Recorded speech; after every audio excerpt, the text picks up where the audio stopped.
Welcome, bent riders around the world. My name is Gary Solomon, and you're watching the Laid Back Bike Report.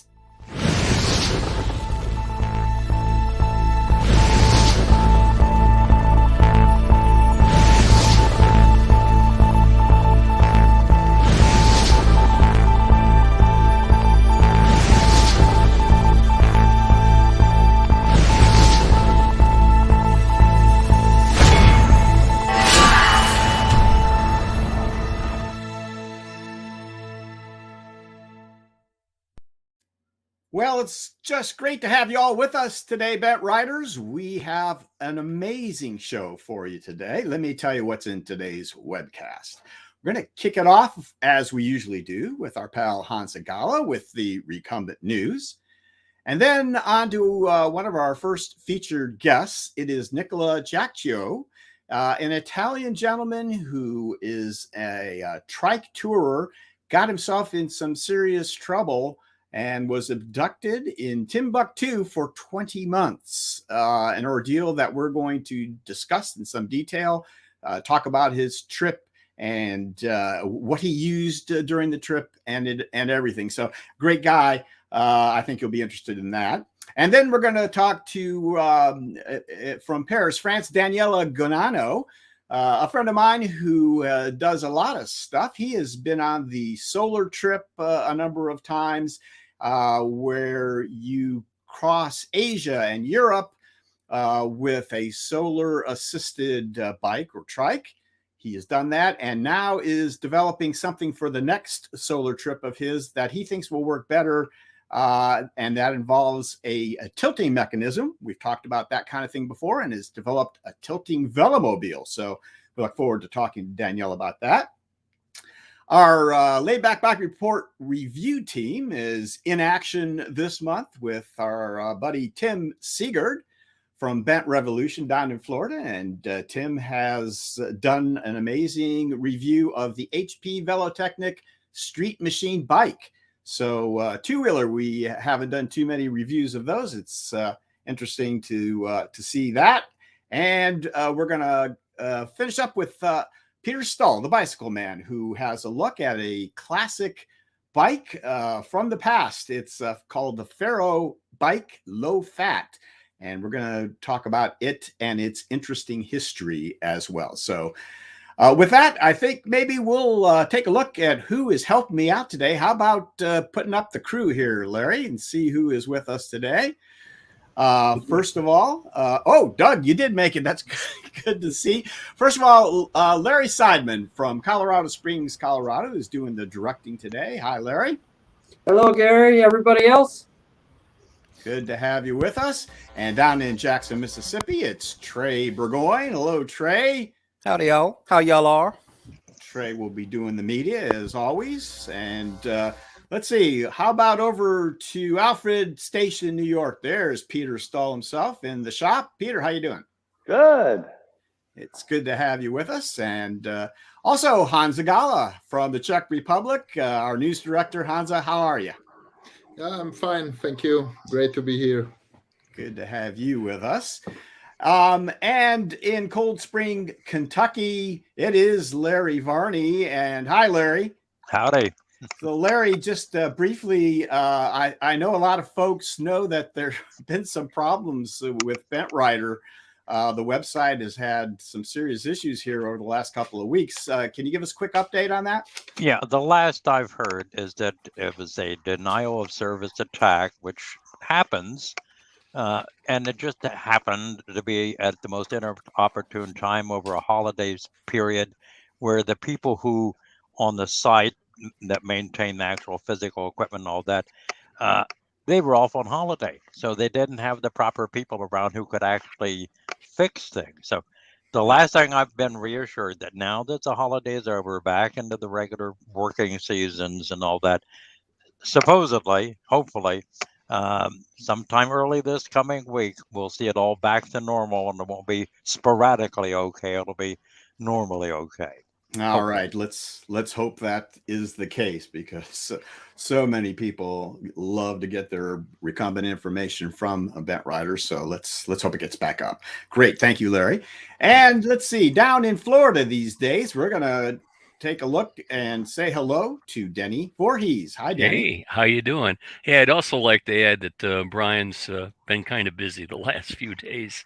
Why So, is that? What is he so busy with? well, brand new child. Yeah, he and his wife Lori have welcomed a new baby boy. So That's right. everybody's pretty excited about that, and I think that's kind of taken priority. So Yeah, no doubt about it. If you're upset about it, cut him a bit of slack on that one. We certainly will do that. We do all wish Brian and Lori congratulations, best of luck with the new child. All right, and then let's see. How about going to Bonn, Germany, where we find our friend Josef Janning. Hello, Joseph. Hi, Gary.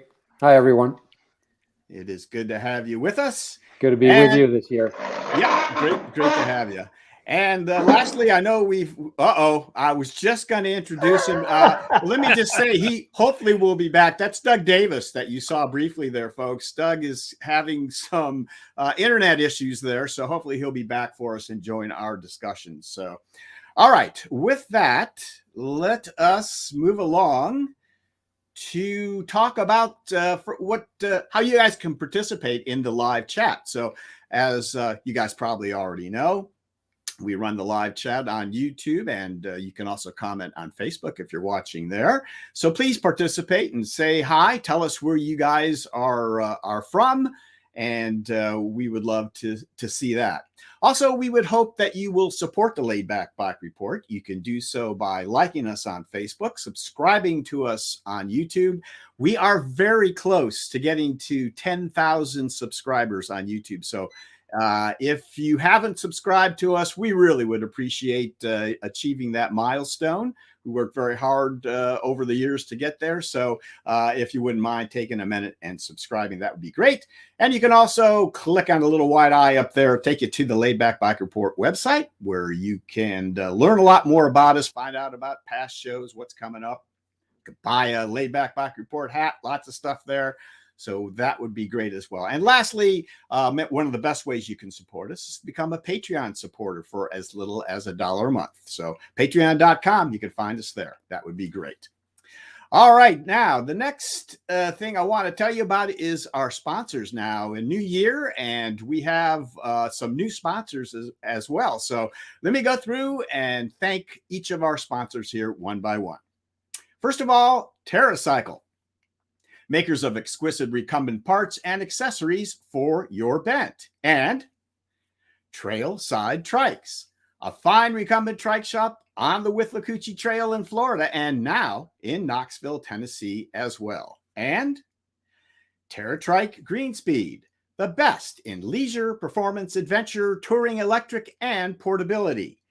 Wherever your adventure leads, TerraTrike will take you there, and Greenspeed, where Ian Sims designs bring performance through science and engineering.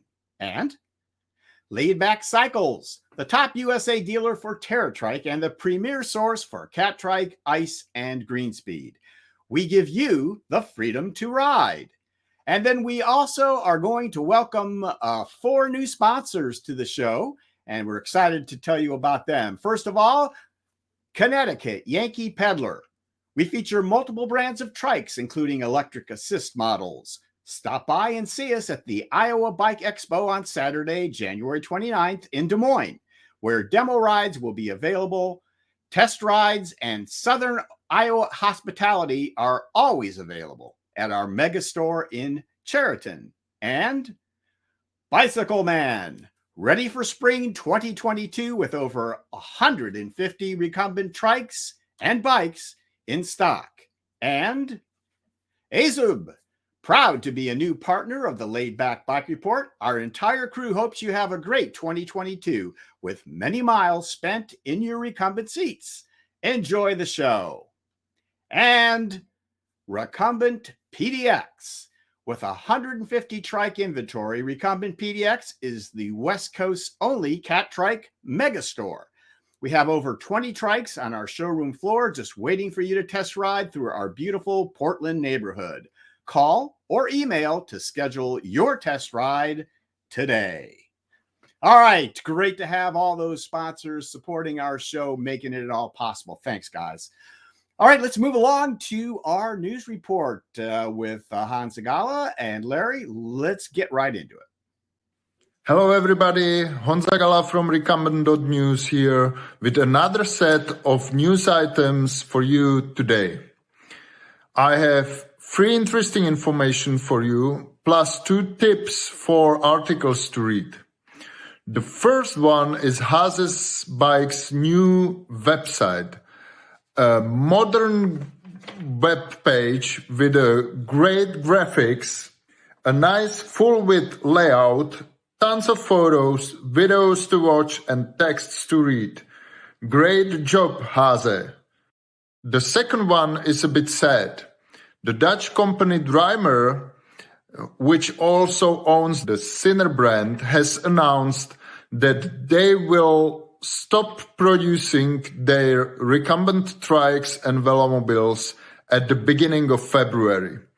Their most interesting vehicle was the Drymer Business, a 10-pole tilting electric trike with protective fairing. They were also producer of the Mango Velomobile. You can read the history of Drymer and Sinner in my article on Recumbent.news. The third is a travel story of Viktor Zicho, a brave Hungarian guy we have followed for quite some time already. His attempt to reach the North Cap, the northernmost point of Europe, in winter with his recumbent bike ended just 450 kilometers before the North Cap itself by a fall and 2 broken vertebrae, but he is okay and safely home now. However, his big dream of seeing the polar light from a recumbent seat has come true. I would also like to mention 2 interesting articles I wrote for you on the Recumbent.news magazine. The first one is a travel story as well, a story of Josef and his trike and his home-built trike. He worked as a support vehicle for his friend who ran across Morocco in just 26 days, a distance of 1,435 kilometers or 892 miles. An amazing effort and a great journey, and I like the interview with him a lot. The second article would be a list of 10 most read posts on the Recumbent.news in 2021. Some of them are the same as in 2020, but some are new and all of them are worth your attention. And this is all from me for today. Enjoy the rest of this show as usually and see you next time. Bye. And hello, there is Honza and Joseph, and I guess Doug was on and off again. So let's guys, that really interesting report, Honza. Thank you. The Drymer news is interesting, and I wanted to, if we could, take a minute to talk about the impact of that company going out of business. I haven't had a chance to talk to Joseph about this. Joseph, do you have any insight into Drymer or have some background to fill in for us on that? Well, as far as I can see, the numbers just didn't match. When we crossed 10 years ago the United States by Velomobile, there were 2 models that were dominating the tour. The one was the Quest, and the other one was the Mango. But these times are now long gone. Both the Quest is a classic and the Mango is a classic, but the industry has moved on. But Sinner Bikes and Drymer, then, as the new owner of Sinner Bikes, have not been able to follow. And I guess they are just now, they are pulling the plug because actually their market share has decreased to nearly 0. Okay, good. Larry, could you bring Doug up? Doug, can we hear you? Are you there? I don't know. I'm trying to staple myself to the internet here and see if I'll stay. All right, well, let's go to you first, before we go back to Honza, and we're talking about Drymer, and I know you had some insight into what was going on there. Can you share that with us? Yeah, I don't know if I'm going to repeat things, but they've, you know. Okay, apparently he won't be repeating anything, so I was afraid of that. Yeah. All right, let's. That's a shame. Doug, are you back? Yeah, I don't know. I can't tell from my side. Yeah, we're not getting any kind of great information from you here, so I'm sorry, pal. We'll try again later, I guess. So yeah, see what you can do. All right, Honza, I'll give you the last word here on the Drymer story. Any final updates on that? Well, I don't have any final updates. For me, it was a company which was hardly visible in the world of recumbents. Probably, I even don't know whether they were participating to the Spezi show in Germany or other shows.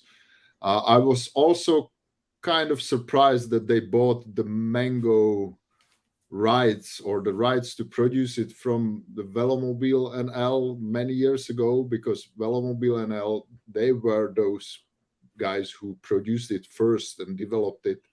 And they started to produce the Strada just shortly after they gave away the Mango. So it was like, okay, here you can produce the old model, and we have here a new model. So it's obvious that people were interested in the new one, I guess, at least I guess.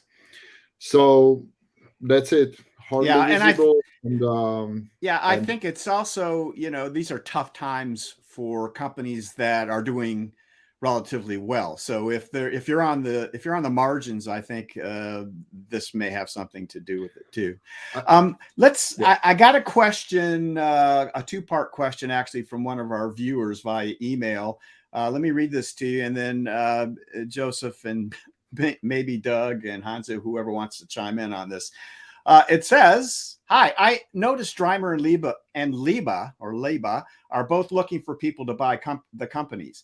The owners are just ready to retire. That leads me to think that the Velomobile market is leaning too far toward faster, low-capacity racing machines at the expense of more general-purpose Velomobiles.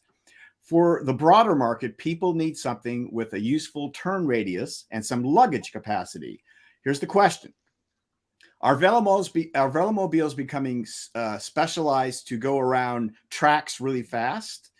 And is anyone looking to buy Drymer, at least the Velomobile part, and keep making general purpose Velomobiles?" This is from Chris Malloy, who owns a Rotovelo and a WOW. So, Joseph, can we start with you? What do you think about that?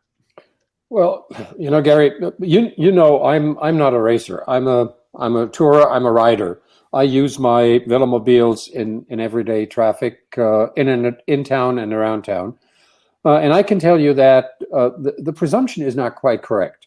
Most of the Velomobiles that you find on the market now, look at the picture that Doug has behind him, with the Alpha 7, with the DF, with the Quattro Velo, now with the Snook coming in. Some of them tend to be more on the sporty side, but overall, they are all everyday machines.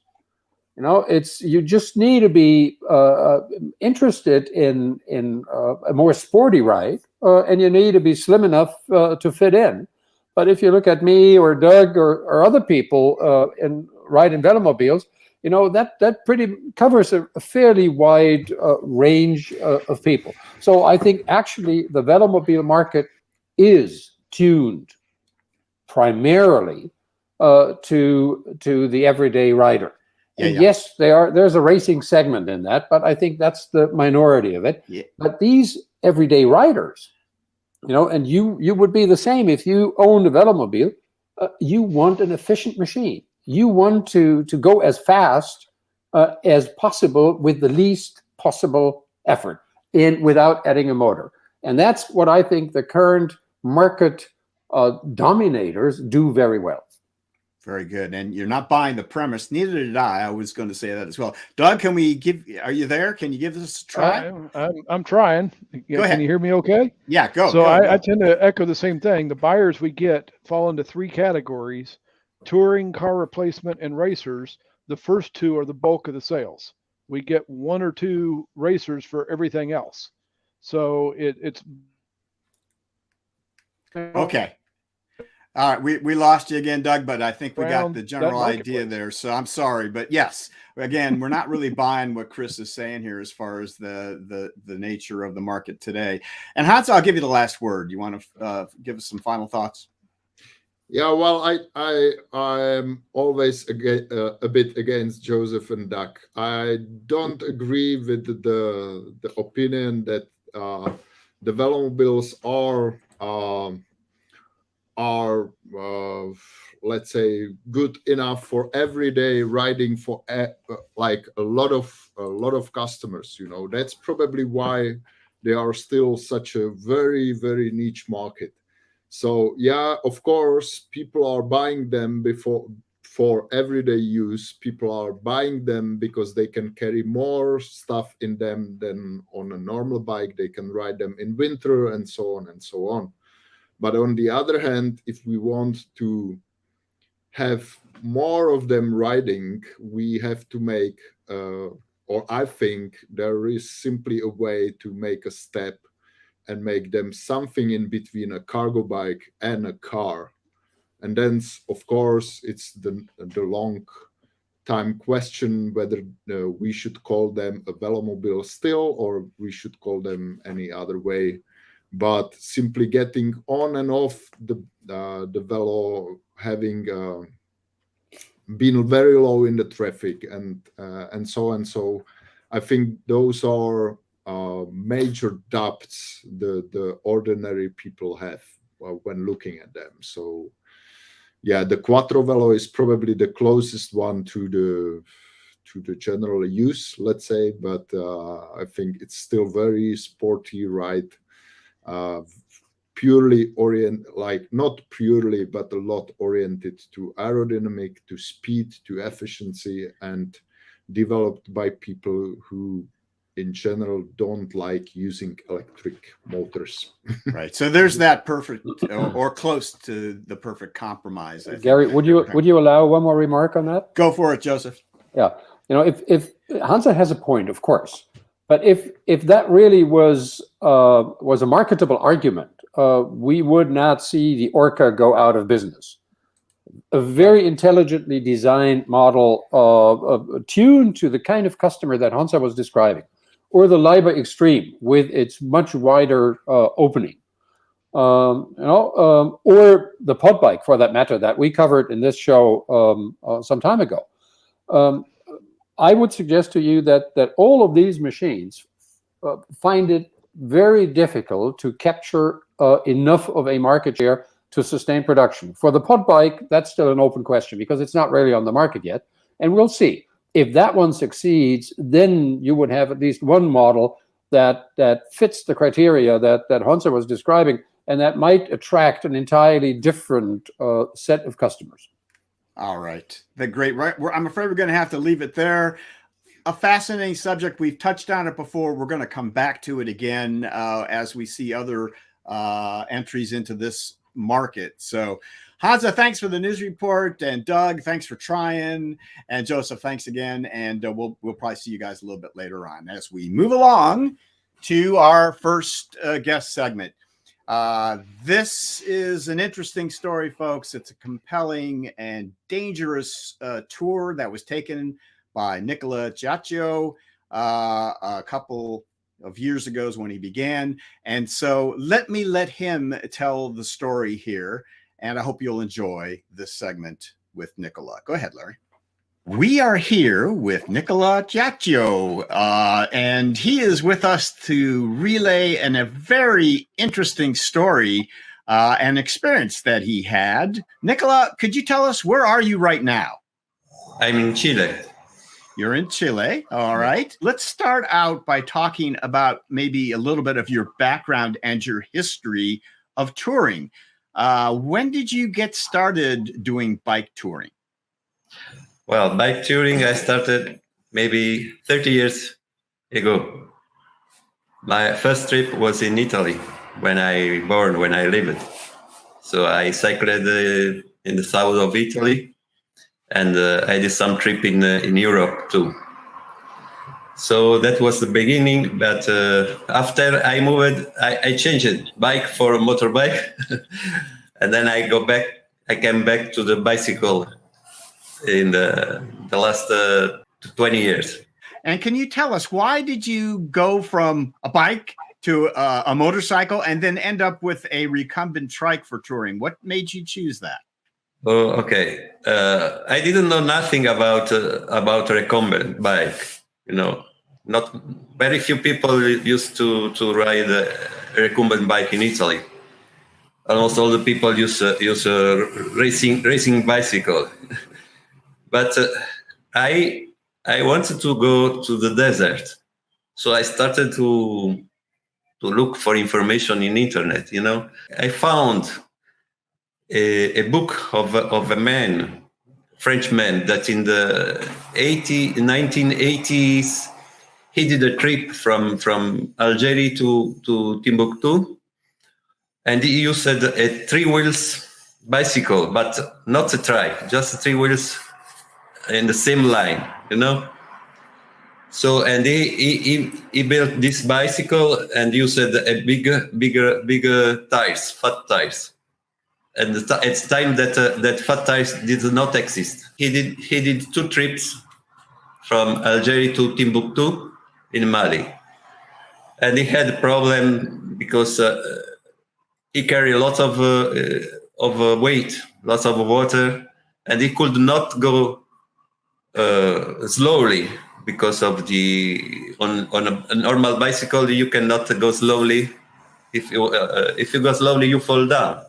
So I decided to find some other kind of bicycle with 3 wheels, but not in the same line. Nicola, can you tell us what sort of trike did you pick out then, and where did you buy it? Well, so I wanted to go to the desert, so I needed a big wheels, big tires.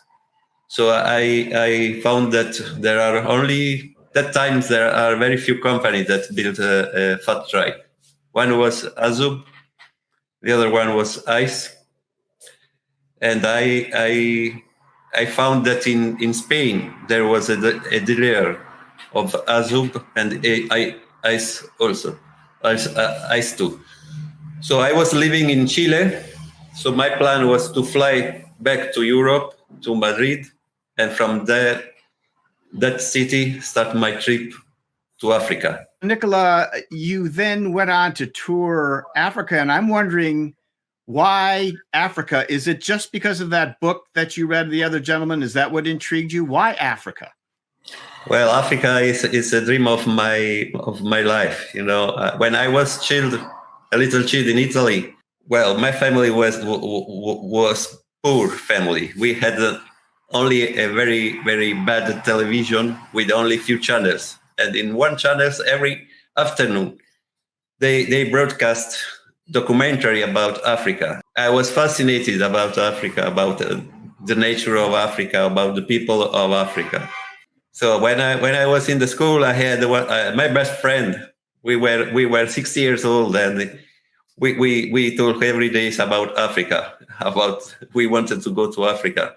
He wanted to be a doctor, and I just wanted to go to Africa and see Africa no more. In 2002, I went to Africa by motorbike. Then I got back to Italy, and I decided to go back to Africa on a bicycle. But at that time, in 2004, on my way to Africa in Italy, just 1 week after I left my house, I met a woman. So I decided to stop my trip, and with this woman, we lived together for almost 14 years. We went to Chile, and then our relation came to end. So I decided to go back to Africa again. That was in 2018. I'm an aerospace engineer. we took a long time to get to the fact that you were an aerospace engineer. So you are a rocket scientist, as they say. And look at this is very interesting. I didn't know this about you. So I decided to buy the Trike and go to Africa at first. So to test this kind of vehicle in the desert. If it was not good, I could go back to Europe and change it with someone better, or maybe bigger wheels, or 2 wheels drive, or 4-wheel drives. I don't know. All right. So now, Nicola, let's talk about this 2018 tour. Let's go through some of your pictures, and you can tell us the story of this tour. It was a very eventful tour and interesting one. So let's start here. This is Madrid at the bike shop that you referred to? Yes, this is a Trike shop in Madrid from Jason. I bought the Trike there, and the trailer too. And I spent 2 days to build the roof for the sun. So we're looking at that right now. I can see the framework of the roof. Yeah, there, yes? That's the frame. Then I put some material to stop the sun. It works very well with the PVC tube. No problem with winds, and sometimes I fall down. With the Trike, and it didn't broke. It's very strong. Here is in Spain, somewhere in I don't remember where. Then it was my first, maybe second night where I sleep outside for the first time in Spain. I tried to save my money all the way on the road. Okay, here is in Morocco. In the past, I heard that Paris-Dakar, you know, the competition with the cars and motorbikes and trikes, that every year at the beginning of the years they used to cross Africa, but now it's not possible. They pass it through this part of Morocco. It's not far from the Sahara Desert, just the bed of dry river, you know. And here I'm with some friends that I got in Morocco. I'm in touch with one of the 2 guys here in the picture. Moroccans are really, really friendly and invited you every time to sleep, to eat. So I enjoy a lot of my times in Morocco. This is very famous road in Morocco. You can find it in every book. I went to this road from the top. I could go down with the Trike, and it was really, really fun. This is one of the most famous city or historical places in Morocco. This is a World Heritage City, and I spent the night just outside the wall of this city, here in the bed of the river. Here I'm trying the Trike on the sand in the desert of Morocco near Merzouga. It's in somewhere in the east of the country, not far from the Algerian border. I tried the Trike without the trailer, without all the weight that I was carrying, and was not the traction was not good on the sand. I decided at that time to continue my trip, but not go just in the deep of the desert, just stay on the border of the desert, in the region that is called Sahel, that stretches from just south of the really desert. Well, here I'm climbing a mountain up to 3,000 meters of altitude. This is on the main road from Morocco to Dakar, to Senegal. 1,600 kilometers far from Dakar. Okay, I meet a guy from Slovenia. In Mauritania, just before to enter in Mauritania, and this is a small village of refugees from Senegal. They let us to stay in their village. They give us food and water, and we stay with them that night. Every time you go through a village, all the young boys and girls they come to see this strange man that is coming, you know. Lots of them have never seen a white man. Finally, a tarmac road. Before reach this road, I cycled maybe 300 or more, 400 kilometers on dirty road in Senegal. On the tarmac road, what was most? I got a puncture every kilometers. I have to stop and repair or just pump the tire to try to go a little bit far. I asked to the people, local people, how they protect their tire from the puncture, from the needles of the plants. So the one guy told me that they used to put an used inner tube of track inside the tires to protect the inner tube of the tire. I did the same, and I protect my 5 wheels from punctures, or at least I got less puncture after that. I decided to use a trailer to carry all my luggage because I wanted to cross the desert and carry lots of water. And with this trailer and with the hatch, I could carry up to 100 kilo. And it works very well. It's a trailer from AZUB, German company. And I had no problem on the flat road, but in some places like bed of a river or up the mountain with bad road, it's not easy to avoid that the trailer fall down, you know, and you cannot go fast downhill because the limit speed is 25 kilometers. So you have to take care about your speed. Well, here we meet a Swiss guy on a motorbike in Senegal, and he was on motorbike. We were cycling or bicycle in this dirt road, and he was afraid. He wanted to go back because he was not sure that he could do this road with a motorcycle. So I talked to him and I told him, we are going on a bicycle and we are afraid to go with a motorcycle. Let's go. It's an adventure and you will not be regretted about it. So he decided to do it at the end. Usually when you travel through Africa, you don't need to worry about where to sleep. And you don't need money for that. You just go to the village, talk with people, especially if you talk with the chef of the village, and he will give you some place where you can put your tent, or if he has some rooms, he will give you the room. Okay, I'm here in some path through the countryside, and here is this kind of road.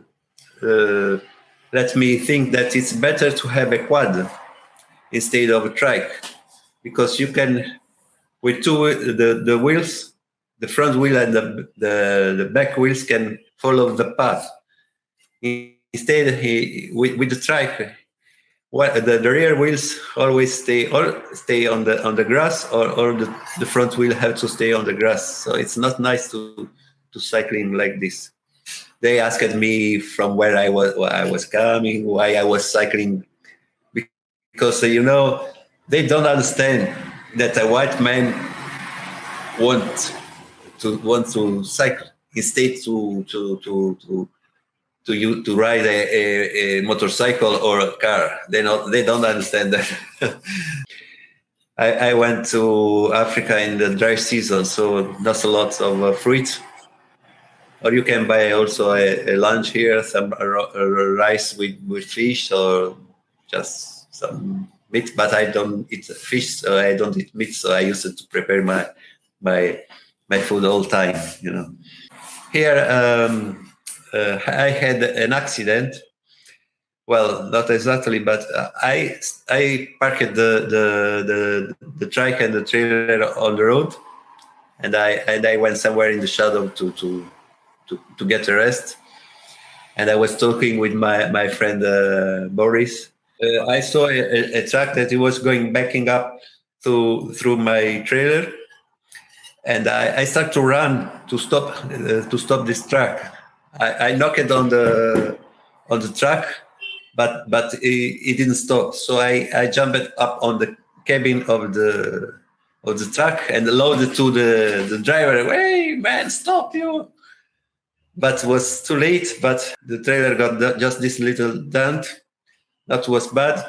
But then came all the people. I start to talk with this man. Me and the driver, we were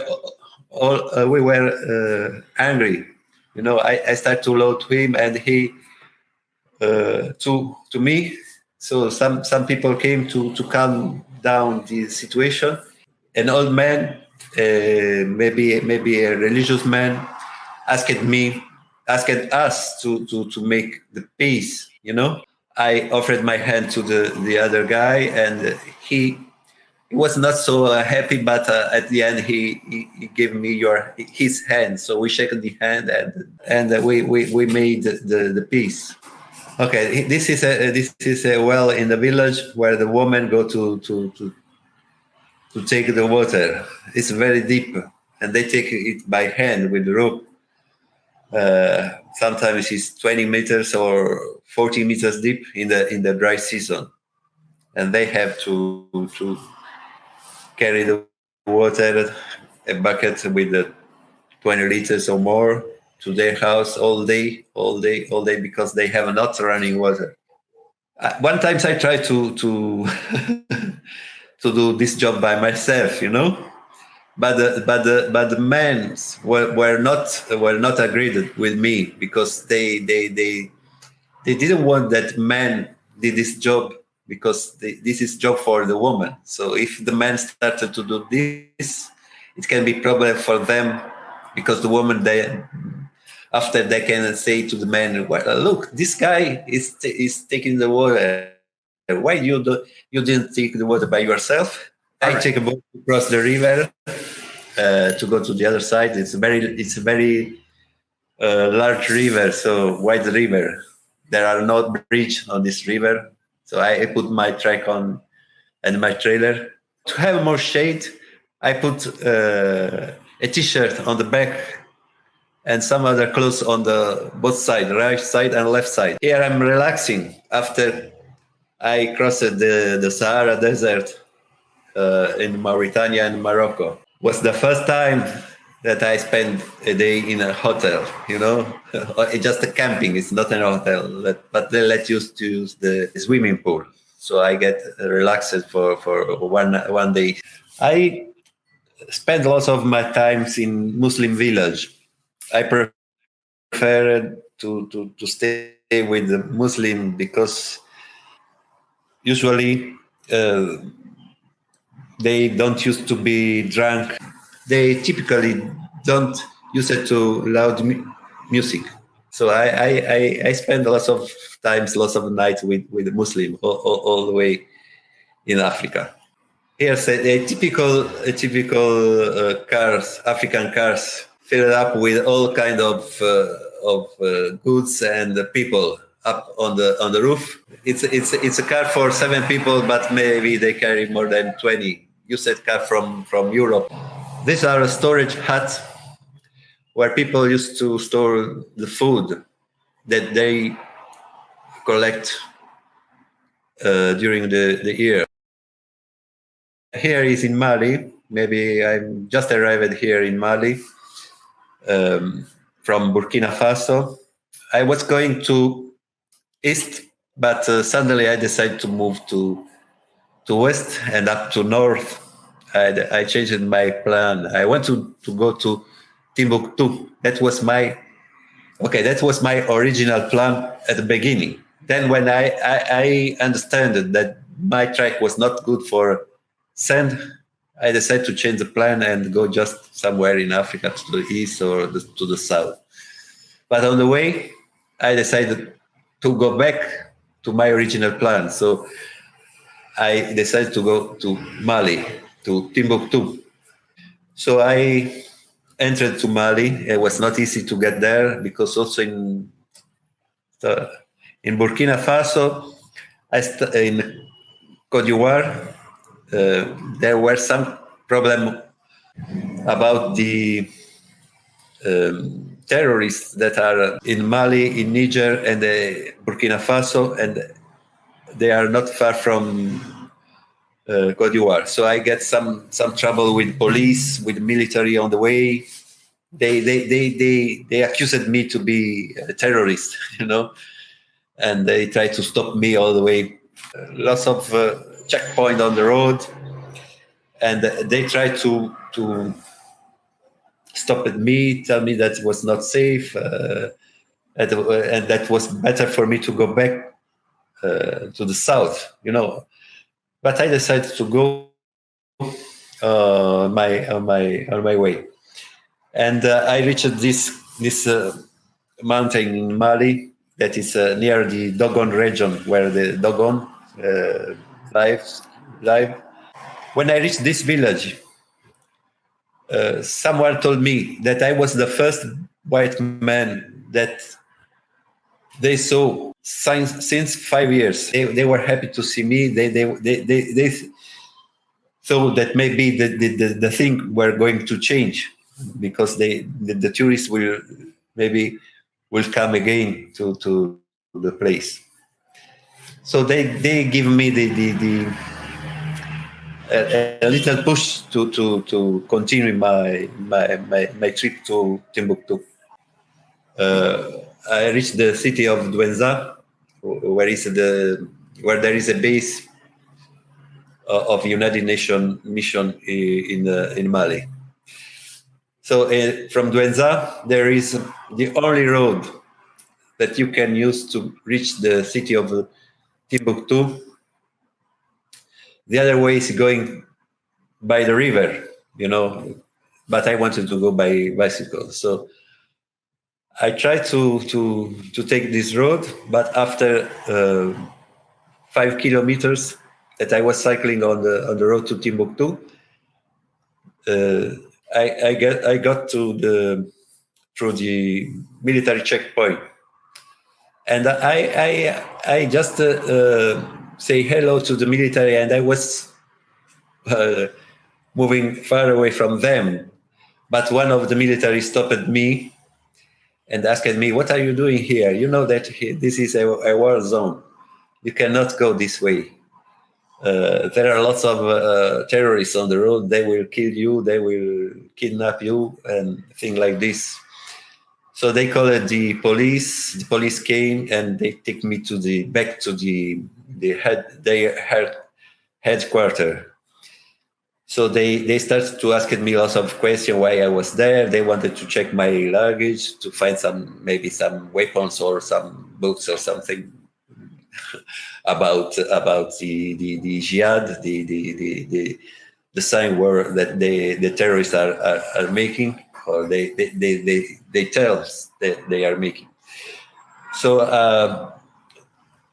they make some call. They made some calls. I don't know.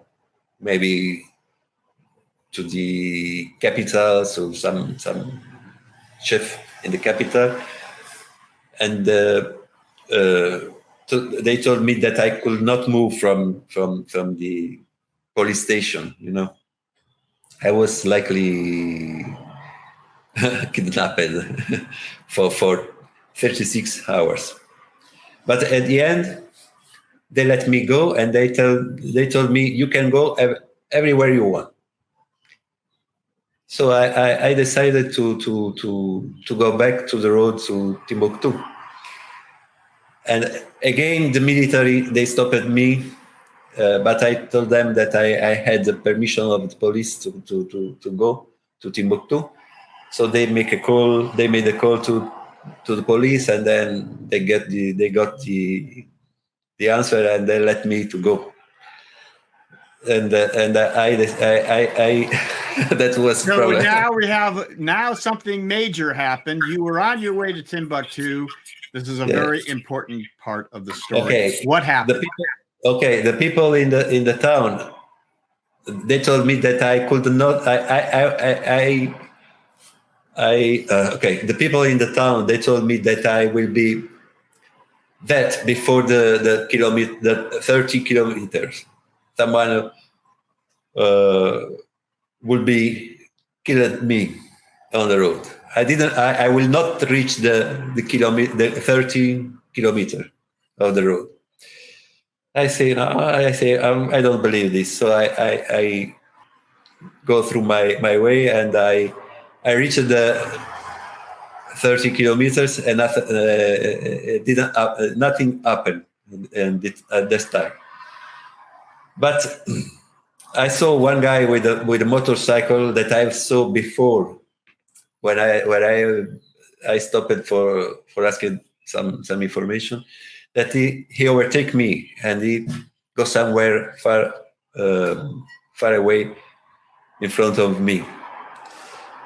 Then I rode a little bit more, and I reached the 50 kilometers of the road to Timbuktu, just 150 kilometers far away from Timbuktu.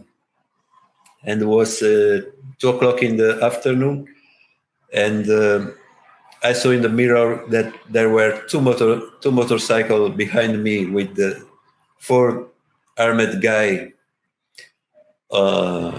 and they intimated me to stop. They pointed their gun to me. They ordered me to step away from the trike, and then they told me to raise my hand up like this. And then one told me to lie on the ground,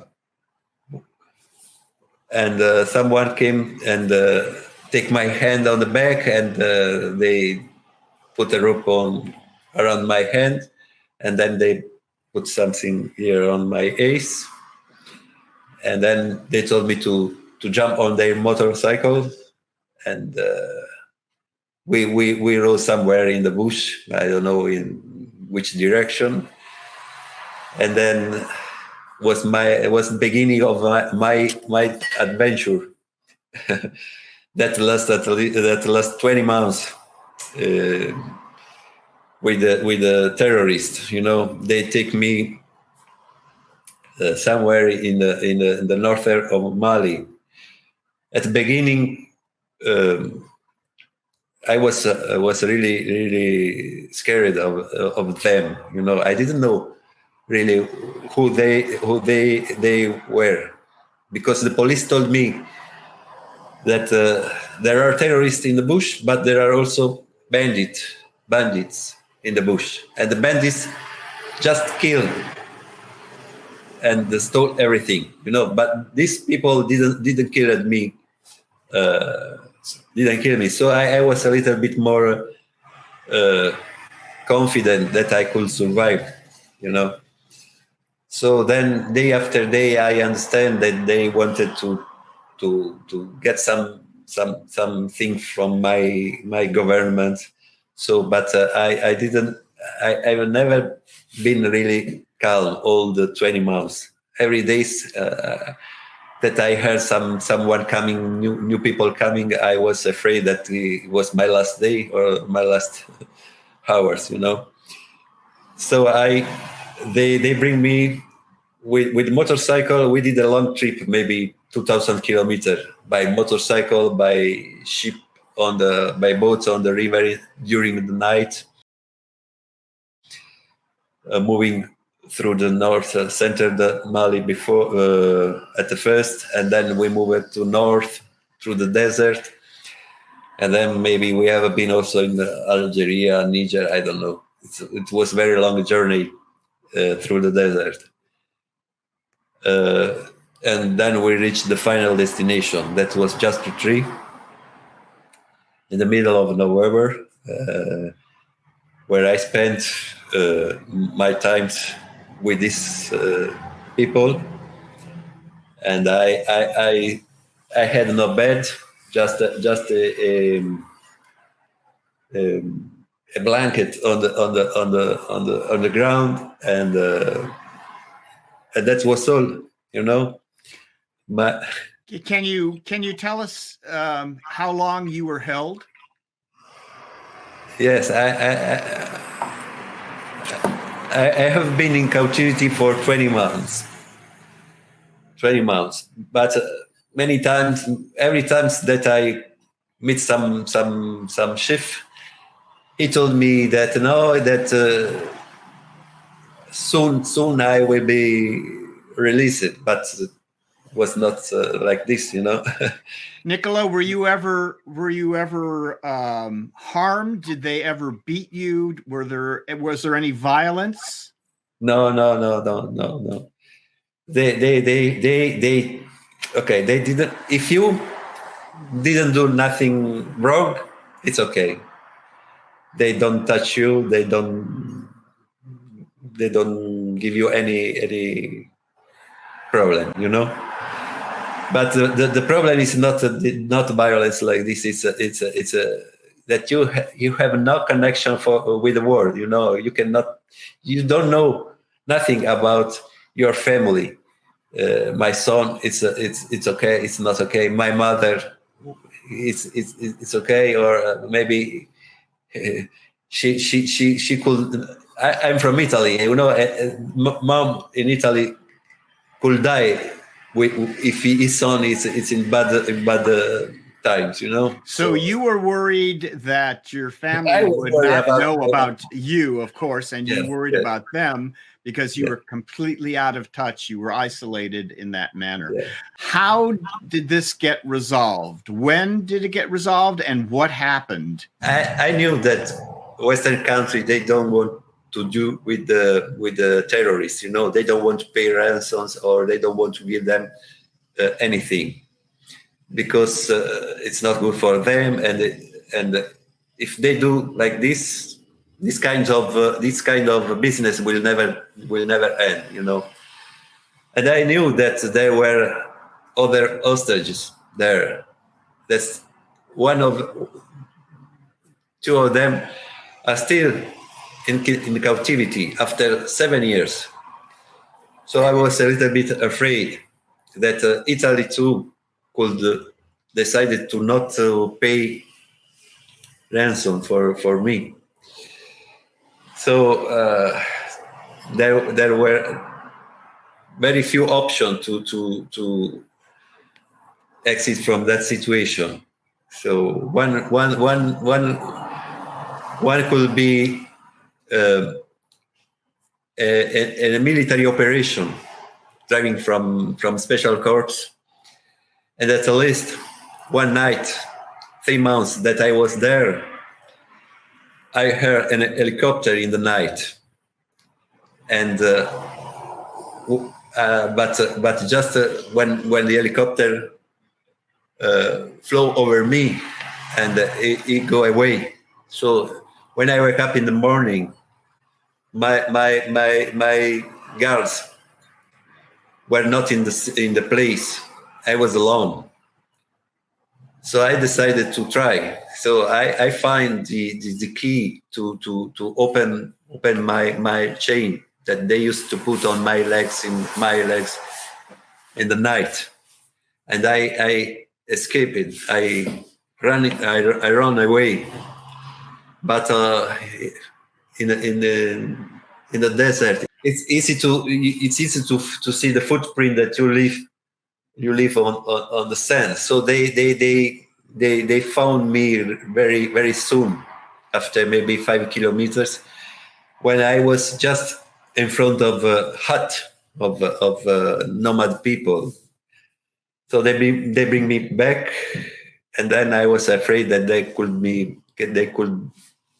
do something bad to me, but didn't happen. So it was October of 2020, and then what happened? We were somewhere in Niger, I suppose. So the one ship come to my place and told me that he was there to bring me to the place where the military from Mali will be, and take me to take me. So we rode in a car for 24 hours to the west and back to Mali. And then the day after, a military convoy from military army reached our places, and there were. It was like a meeting of friends. You know, the military of Mali know that people. They kiss each other. They shake their hand each other, and for me it was really strange. You know that. At the end, these terrorists are very well known. So the Mali security forces take charge of me, and we drove for maybe 7 hours through the north to a military bases in the north, where an airplane from Mali Air Force was waiting for us. And we flew to the capital, Bamako, when we were received by the president and other authority, and there were also the Italian security forces there. An airplane from Italy was waiting for us in the airport, you know. So we that night we flew back to Italy. I come back to Italy after 12 years that I left Italy to move to Chile. I've never been back to Italy for 12 years. So it was my first time.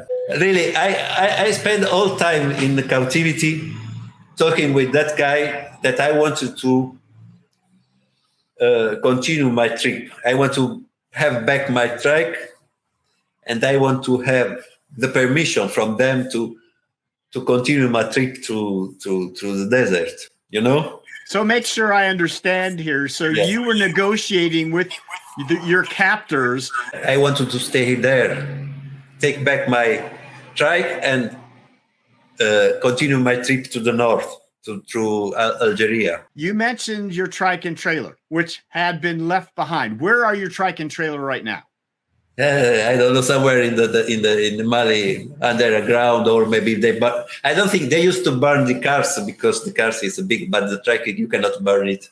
You know, that makes sense to burn it. So it's something somewhere in, or maybe some military got it and now is cycling it. I don't know.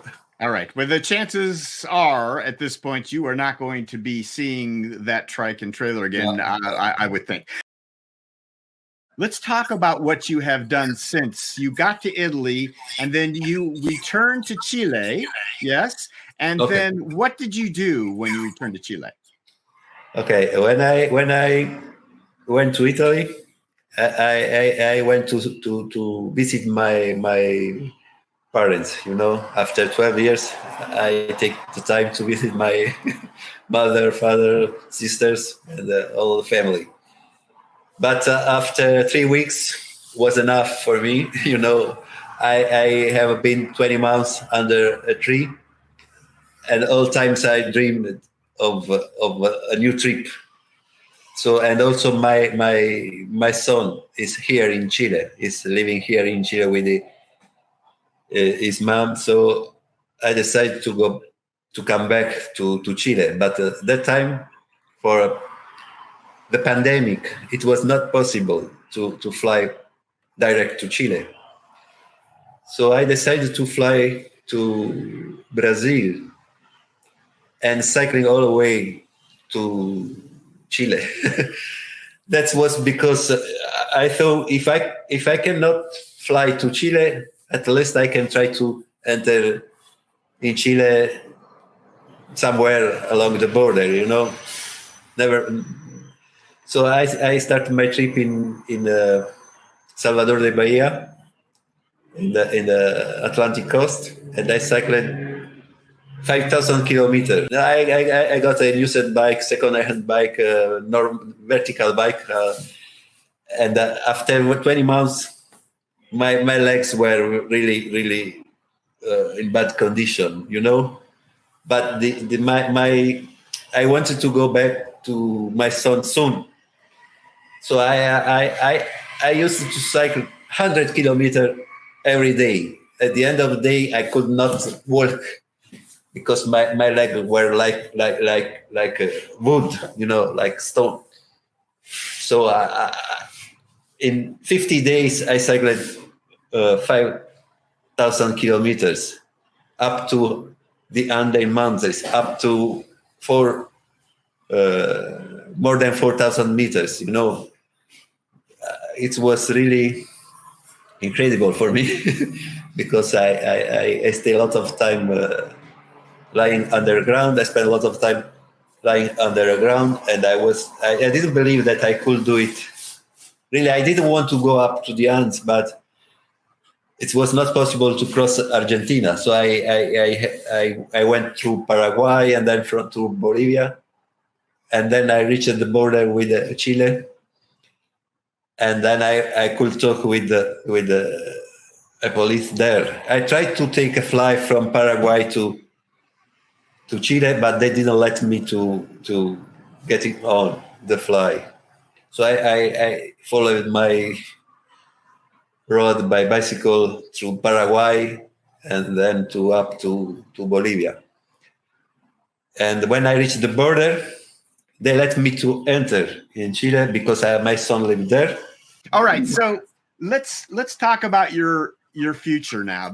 You have some more plans. Tell me, Nicola, what are your plans now? What do you plan to do? Well, I cannot stay long time in the same place. That's the truth, you know. So when I went to Chile, and then after 6 months, I decided to start again, and I cycled all the way up to Colombia for 6 months, more than 10,000 kilometers. Now I'm back here. It's less than 2 months that I come back to Chile again, and it's enough for me. So my plan is to go back to Italy if it's possible, because now the situation is going to be worse. And I want to buy a new bicycle. This time a quad. I'm looking for a quad. I don't want to use a trailer again. I just want one vehicle, and with more than one wheel drive. You know, at least two. Could be better. Should be better 4-wheel drive, but it's quad 4x4 are much more complicated, and the weight is it's too much. I think it's too much. So I'm thinking to buy a quad 4x2, or buy a trike and then convert it to a quad. I'm not sure. Still thinking about it. And my plan is to go back to the desert, or to some desert. So maybe it's much more safe to go somewhere in the Middle East or in Asia. Can be Saudi Arabia or China, Gobi Desert, or also Australia. I'm thinking about Australia. But the idea is cycling all the way. I don't want to fly anymore. That's my plan. So I'm thinking also to go back to Africa. That's true, but I'm not sure where. Maybe Eritrea can be safe, or Sudan. I have been there 20 years ago, or I don't know. I will see. All right. Well, you are about as an adventurous soul as I have ever met, Nicola, and I'm so glad to have had the opportunity to meet you and talk with you. I'm going to finish up by asking you how the viewers of the Laid Back Bike Report can help you. What is there anything that we can do? Well, I started a fundraiser on GoFundMe, but I'm not sure if it works because I'm in Chile. But I asked to my sister to do it for me, and so I will see if it's okay. If someone can give me some money, it's welcome. You also really don't do much on social media. I know this is very unusual for you to do anything, and appearing on our show is special for me, and I appreciate you all the hard work you've done to help us out in getting this show put together. So I will continue to follow what you do. I'm going to share whatever I can, being in contact with you wherever you go. I will share that. Maybe we'll be back in touch as you continue your journey, and we'll see what we can do in the meantime. I want to say one thing more about my captivity. Well, it was a hard time, but it was also a great experience because I like to tell about me. I'm a traveler, so I have in a place where I wanted to be, that is the desert. I meet the Tuareg people that live there. So I learned how to survive in the desert. So now I'm a little bit much more confident that I can really cross a desert by bicycle. And I'm a little bit much more. I don't worry about many things now. I can survive with nothing. I have cycled all South America with no tent, with no sleeping bag, just sleeping outside on the road and eating lentils all days. It's not a problem. So I think that now I'm much more prepared to do a great adventure like I want to do. I don't know how you could be more prepared, Nicola. So once again, thank you so much for being with us on the Laid Back Bike Report. We wish you all the best. Safe travels, my friend. We will be in touch. Okay. Bye-bye. Ciao. Bye-bye. Just the most amazing character with incredible determination, as you heard in that story. So we're going to leave this now. I want to let you all know that the GoFundMe that Nicola set up actually is working. I put it in the live chat.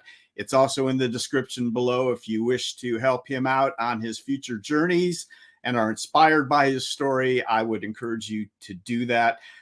Nicola, actually, since I talked about the social media, he's gotten himself on Facebook as well. So I will have that link if you want to communicate with him in any other way. And he is on the live chat today. So as we continue the show, if you want to have words with Nicola, he is available on live chat. So thank you very much, Nicola. Great story.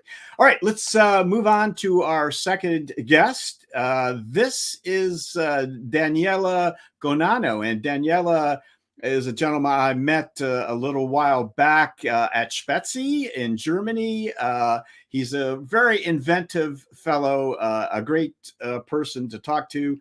Larry, let's hear from Daniele. I am here with Daniele Gonano, just outside of Paris, France, I believe is where you are. How are you today, Daniele?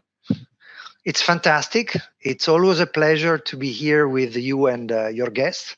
Thank you. Especially so today much. Because I'm going to contribute a little bit more. I think that you certainly will. Daniele, if you could start out by giving us a little background on yourself. That's great. So I think I started my involvement with recumbent biking in it's already 10 years. I started with an M5 with the carbon high racer, and I got completely addicted to that.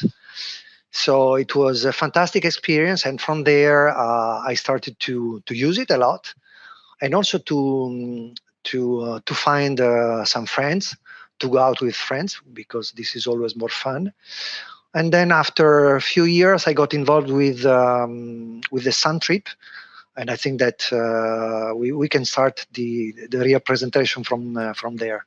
That sounds great. We're going to get into the presentation. Daniele is going to talk to us all about now his current Velomobile project, but it all revolves around this tilting trike mechanism that he's been working on for a long time. He's an interesting guy. He's got a lot to talk to us about. So Daniele, why don't we take it away, and we will start with the presentation. Excellent. Thanks, Gary. So here is a little bit of history about the tilting trike project. So the idea is just to cover with you those points. So why coming to the design and development of a tilting trike, which are the project objectives, a little bit about the solution description. And then it's interesting to see how does the tilting trike position itself against the other recumbent bikes in the market. And also, which are the market opportunities? Are there market opportunities? And then the latest evolution, which is the aero tilt, and a few words on the future. So this is really the beginning of the adventure. This was the Sun Trip 2017, the departure, my first Sun Trip. We were in Clermont-Ferrand, in the middle of France. And here it's just to show, I'm on the one on the bottom right. I'm the only guy with a recumbent bike with its solar panel. And nobody else did choose the same, let's say, layout. All they have got either recumbents with trailers or trikes or normal bikes with trailers. So I was let's say, the unique guy with this solution. And then moving on, these are a couple of slides I would like to share, because that was really the best spot probably of the adventure. It was going down from an alpine pass, the Gran San Bernardo Pass, 2,500 meters, and I was constantly moving my legs just to find the right stability. We can see it also in this one. So the bike was very difficult to handle. It was heavy. It was pretty quick. It was going down very quickly. And I had to really to do something to counterbalance for the stability. So when I came back, I said, that's not good. That's not good. I have to do something. And then I started to think about, so the starting was the Sun Trip, and then I said, let's see which are the real issues, and let's see which are the objectives, and let's try to find some solutions. So I started the thinking process, and here are some of the bullet points which are important for the beginning of the project. The very first one was how to improve the stability. That was really the key point. Going down, you really need to have a very stable bike, which can handle in tight turns, and that was definitely not the case. And then also other points was on the safety, static safety. So how to keep the bike safe when I used to stop. From a dynamic point of view, so basically to add a little bit of grip, because with two wheels it was really very hard, especially on a bad road surface, when it was raining, when it was fast. Also the visibility was another critical subject, so the bike needed to be a little bit more visible. And that was also a clear requirement for the evolution of the bike. The braking, I used to have only rim brakes with a bike that was weighing probably 40 kilos with bags. So that was really not ideal. And well, the simplicity. So the simplicity was really a key driver. So I wanted to keep all the original, let's say, lightness of the solution. Also, all the new evolution should have allowed to keep the simplicity. Ease of use was another key requirement. So I didn't want to start, a different type of technical use of the bike. The efficiency, when we talk about solar bikes, we need to have very efficient bikes, which are not, let's say, wasting energies. Aerodynamics is part of the efficiency, so the solution should have helped also a little bit in the aerodynamics. And last but not least, the comfort, because after a few hours every day on the bike, the comfort was a key point, and the ability to keep 700 kind of wheels was really an important driver.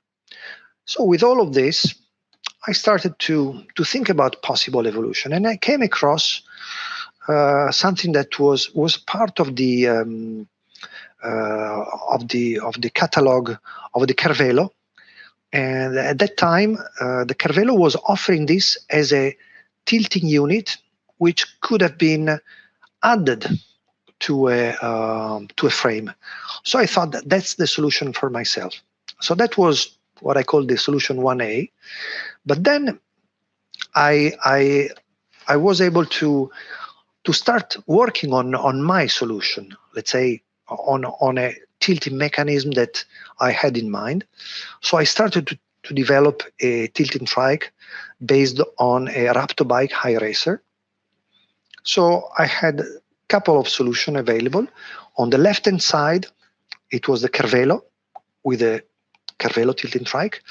And I had the chance, thanks to my friend Marc Leborgne, to get one of those bikes for a couple of weeks. So I was able to compare them both. So the tilting trike from Cervelo and mine on the right. And I was able to do a lot of comparison, as we can see here. One of the key points is the linear angle. And I was able to compare on the left-hand side the Cervelo, on the right-hand side it was my solution.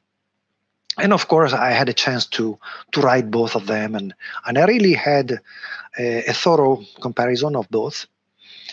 And let's say at the end, I retained my solution, which was the based on the Raptor bike.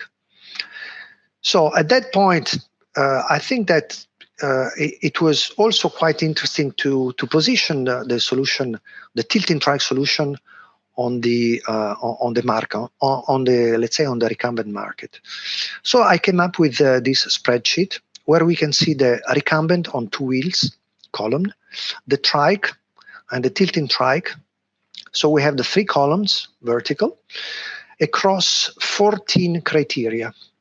So we came up with this with some friends and with a couple of shops I'm working with, and we tried to compare the different pros and cons of the different solutions. So today we don't have the time, so we are not going to go through all the spreadsheet. I just want to go through a couple of points: the stability and the geometry, because these are 2 fundamental parts of the solution. If we talk about stability, and we break it down, stability in a turn and stability in a straight line. Stability in a turn with a classic trike or a velomobile, if you wish. If you happen to go a little bit too fast for the radius in the turn, you may end up raising the inner wheel and you may tip over. With a tilted trike, actually, when you are in a turn and you are leaning as much as you can for the speed you are having in this turn, basically you cannot tip over. So it's impossible because you are always leaning inside the turn. Even in the straight line with a classic trike velomobile, if you are doing things a little bit in an abrupt way, then what happens is that the trike may tip over, may go on 2 wheels, and then it may tip over from a straight line. And I have a couple of friends who happen to do it. And basically with a tilting trike or a tilting velomobile, it's absolutely not possible. Now let's talk about the geometry. The geometry is a key point. And here we are seeing on one of my tilting trikes, I have put a bar in front of the rear wheels and on the back of the rear wheels. So the bar, of course, has the same length. And in this case, we have 2 in, which is equal to 2 out, which is 0. So basically, the wheels are exactly parallel. So that's the first point, which is key. And then the second one is on the camber, and always using the same aluminum bar, I'm able to measure the top and the bottom of the rear wheels, and even in this case, I have 0 camber. So basically, the geometry of the tilting trike is such that the wheels, if well built, of course, they will stay like this for 10,000 kilometers and even more. On a very long trips, there is no reason to check the alignment.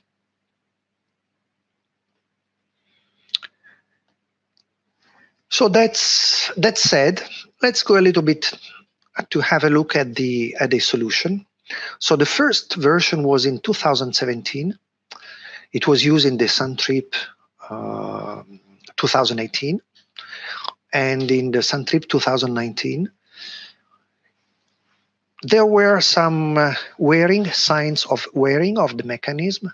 The comfort was limited because there was no suspension.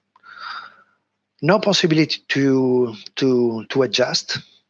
So basically, no possibility to trigger the geometry, and the leaning angle was not enough. I think it was limited to 28 as much. So I came up with version 2. So the version 2 was designed at the end of 2019, and it was based on tie rods. So the mechanism was completely different. I added an elastomer-based suspension, and with this evolution, I was able to let's say to solve all the version 1 limitations. And here there is here I would like to share with you one video. Okay, so here is the video where we can see the actual leaning of the tilting trike and the connecting rods that are moving with the arms, with the rear arms. And we can see that it's leaning very swiftly on the right and on the left. And this is the version 2. All right, so now we are going to have a look at the V3 of the tilting trike. And here what I'm presenting actually is both tilt lock mechanism. The first one I'm indicating now, it's using the brakes on the wheels. And the one I'm showing now is the brake I'm using on the rear arms. So when I'm using the first one, which I called the soft lock, what happens is that you can see here, you can see that the rotor is not turning because I'm using the brakes. So by using the brakes, the rotor is not turning in the caliper, and therefore the bike stays vertical. All right. Here the bike stands because I've pulled the brake and the caliper is blocking the discs. Now I'm releasing and the disc is moving inside the caliper. So that was the soft tilt lock. And now we are going to show the hard, the new one, which has a single disc, which is working on the rear arm. And by locking this disc, as you can see, both tilting arms are locked and the wheels can still turn. So in that scenario, we are using the hard tilt lock, which is having as an effect the rear arms being locked and the wheels can still turn. Now I have released it, so the rear arms are again moving. Here I'm pulling the brake, and both rear arms are locked, and the wheels can turn.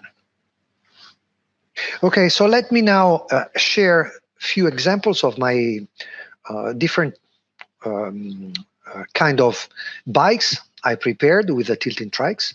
So this is my M5 recumbent bike, which I transformed from rear wheel drive to forward wheel drive.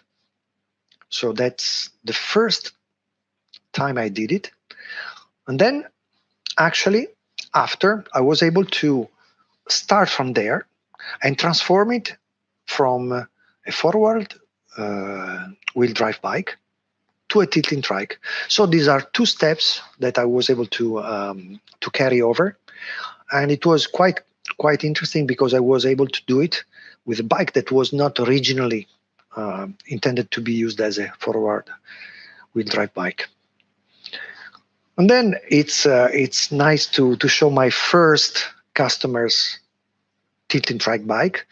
It was a guy having a cruise bike, and here it is, the bike I prepared for him.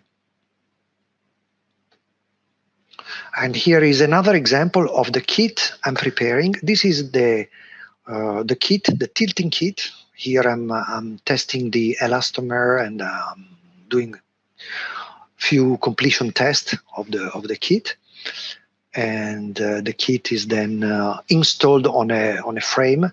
This is a performer bike, and I'm using the kit that in this case I prepared for a performer owner, and this is actually how it goes. Prepare the kit, then install it on a frame, and then it's ready to be shipped. So in terms of tilting mechanism kit, let's have a look at the market opportunities.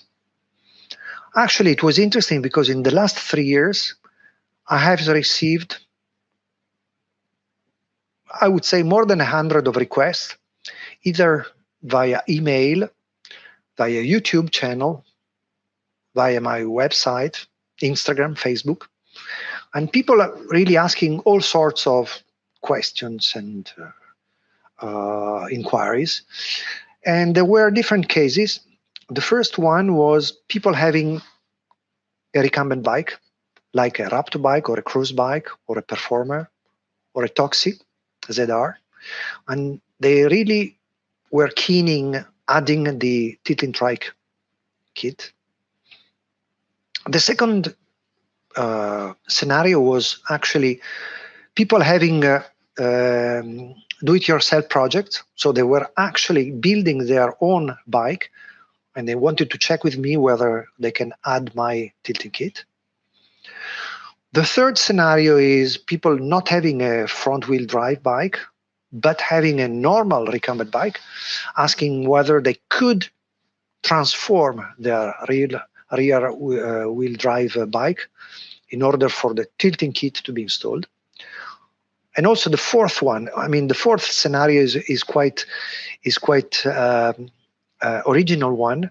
People being interested on the tilting trike without having a bike, and then basically they are looking for a bike to be able to install the tilting mechanism. So there are basically 4 different scenarios here. And actually, the biggest difficulty is for people to make up their mind. And if you don't test a tilting trike, is really a challenge to take the decision. But in any case, here there is a link that you might look at it later. Somebody came here and he actually tested the bike. He was not interested to buy the bike, so he was not biased, and he left quite an open and honest review on Bent Rider Online, and that's interesting because it's seen from somebody who is not really a potential customer. Unfortunately, there is not a lot of interest from recumbent original, let's say, equipment manufacturing, and that's something that we still really need to work on.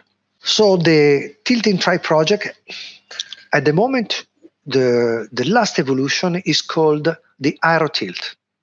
So as you can imagine, it means tilting trike with an aerodynamic fairing.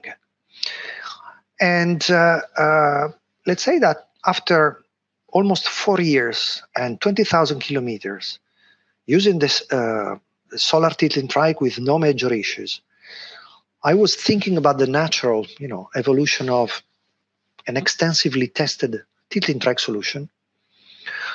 And there are also other people working on similar projects, like, for example, the Velo Tilt. And I also wanted to have another challenge on my project. And there is quite a new technical challenge to overcome to build this solution. This is also part of growing interest for a solution like this. So for a faired, let's say, Velomobile with some sort of electrical assistance. And I have got a lot of questions from people in different forums whether it was possible to make a fairing. So I came to my, let's say, to my project to build my own Velomobile. And then the objectives, as always, the objectives are keen to have a successful project. Easy access, so it should be very easy to access. It should be fun to ride. Fun is a big part of the experience. Safety is key. The comfort as well. It should be a comfortable solution. And let's say it should be built also for long range rather than very fast and short distances. So a sort of long range performance touring kind of solution. Should be good for cold and wet weather, as we have here in the north of France, and with the possibility to carry some weight and some bags. That was the first attempt, which I did in 2020 actually, and it was done with Zot foam. It's a foam which is very easy to work with, and it was good experience. I have used it also in the solar tilting trike version, but of course it was not a definitive version. The definite version is this one. So this is the aero tilt. It has been built with the help from a German company. They have built the complete fairing. And let's have a look at the characteristics. The size is roughly 2.6 meters long. It's 1.5 meters high. So it's a little bit higher than a standard Velomobile. It's 58 centimeters wide. So it's pretty narrow. As you can see, the main characteristic is that the tilting wheels are inside the fairing, and the overall weight is 33 kilos, roughly. 15 kilos is the recumbent bike, which is the wrapped bike. 5 kilos, roughly, is the tilting mechanism and the third wheel. And 13 kilos is the fairing. The fairing is done, 90% is fiberglass, and 5% is carbon fiber. So let's say there is a little bit of room for improvement. Here it is how it's accessible. So basically the nose, you can open the nose, and the way to sit in is extremely easy and comfortable. Okay, so there is the video of actually the first test I have been able to carry of the aero tilt, and let's share it with you here. This is the side view. This is the top view of the aero tilt on the back. And here we can see how the nose it opens. And we are going to go through actually the full process. Now I'm sitting inside the bike. I'm closing the fairing. The fairing can be closed with 2 lockers. Then I'm closing the aero cap. Now I'm releasing the tilting lock and I'm ready to take off.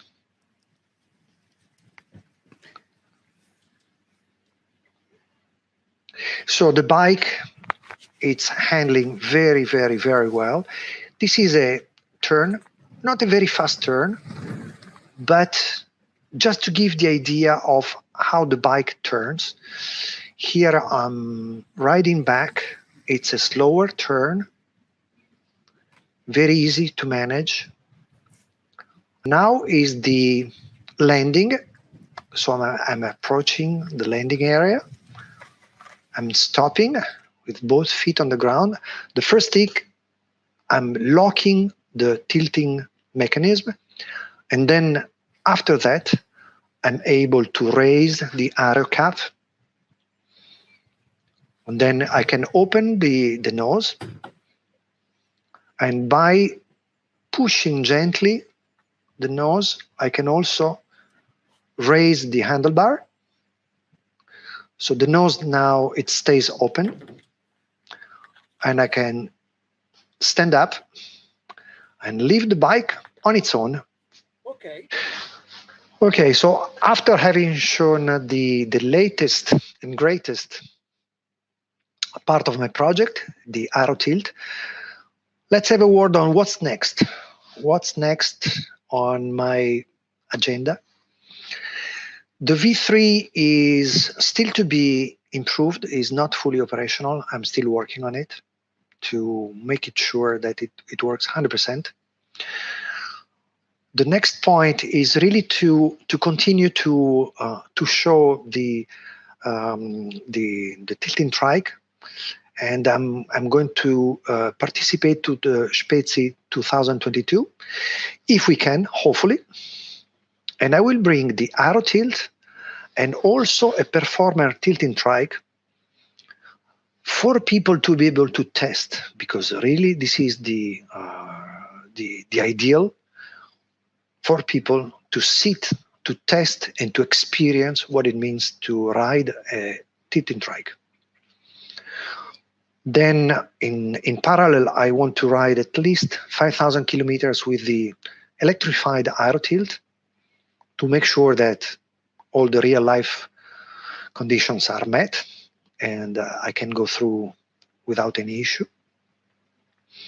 Then this next summer, July, August, I will ride 2,000 kilometers with the latest tilting Solar trike. So 2,000 kilometers across the Alps and across 6 countries.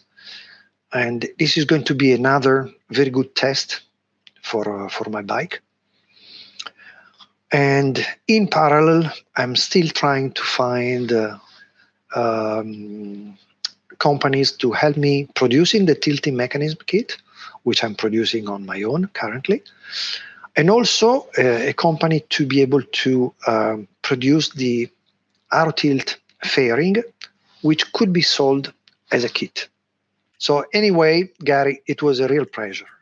Pleasure was all mine, Daniele. Very interesting. And yeah, I'm sure we're going to get together again and we will maybe pursue some of these other ideas that you have and catch up with you and see what else is going on with you, the sun trips and all the other things you have in mind. So thank you so much for joining us on the Laid Back Bike Report, Daniele. It was a real pleasure, and thanks for watching to everybody. All right, and there is Daniele live and in person. How's it going today, Daniele? It was extremely funny to see this guy talking about my projects. Watching your own face on the screen. I know, it's kind of crazy. Let me just finish up here. We don't have a ton of time, but one of the things you didn't spend too much time on actually had to do with the solar powered component of all of this. And that's a big part of what you're going to be doing on the solar trip. I was wondering how efficient, how capable is whatever you're going to be using for the solar panels. How efficient is it when you're on the solar trip? Does it do a really good job of charging up your daily use, say, of the motor and everything else you need? Or how does that go? Let's say that the objective of the solar panels is really to make your bike completely independent from any power source, fixed power source, if you wish.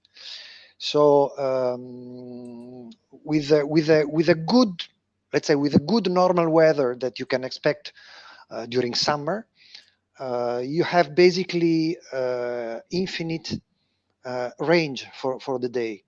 So of course it depends on the size of your solar panels. The Sun Trip has a maximum solar power of 500 watts. On my bikes, I never exceed 320 watts, which means that I have a little bit less, let's say, power I can get from the sun, but I gain on the weight and also on the agility of the bike. So it's always a compromise. Basically, on a solar bike, you have three components. You have the solar panels, you have the battery, and you have the motor, and you have to balance the three in order to have an optimized and a very suitable solution. Very good. Well, Daniele, I have a feeling you're going to have a very successful solar trip next time around. If it happens, yeah, look at that. And this is a small aero tilt that you can. It's a model which respects exactly the same size of the real one. And it's nice because you can see how it opens, and well, it's something that it's a working item, if you wish. It's a work in progress. Let me just finish up. We're running out of time, but Josef posted online here that he thought this was a very interesting concept, the Velomobile, and he would like to ride with you in some, in some aspect when you guys can get together, perhaps, and check out the potential of it. And I know that you and Honza had a little private chat here during the video, and Honza says he may have some connections for you as far as furthering your manufacturing potential for the tilting mechanism. So all that being said, Daniele, it's just wonderful working with you. I know we'll be talking again, and we'll be keeping an eye on your further pursuits. So thanks again for being on a Laid Back Bike Report. Thanks a lot, Gary. Thanks, everybody. See you soon. Very good. All right. Larry, I think at this point, we're going to get quickly into the review segment, and let's take a look at Tim Segard's review of the HP Velotechnik Streetmachine. Hi, this is Tim from Bent Revolution in Odessa, Florida, and this is the HP Velotechnik Streetmachine GTE for the Laid Back Bike Report.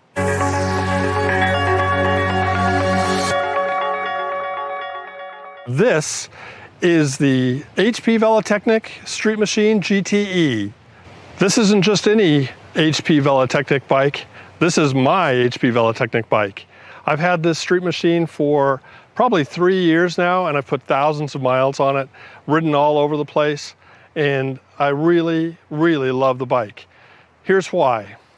Right in the front, I've got a pinion gearbox, which each gear is 17.8% different from the last. So with only 12 gears in this gearbox, you get a range that is as wide or maybe even a little wider than a 30 speed. It's got a generator hub, so the light turns on whenever the wheel is moving, the light will come on, which is great. It's got pedals that I like, two-sided pedals that are clips on one side for SPD shoes or for just casual riding. It's got little spikes on it. The boom obviously is plenty long for a guy like me. Up front, it's got full suspension, a suspension fork, you can see there. It's also got hydraulic brakes, which is really a great feature. It gives you good solid braking, always predictable, and so far haven't had to be adjusted at all. I selected underseat steering because it gives me a little bit more room to choose where to put my hands. It's a lot more comfortable to have your hands down than to have your hands up.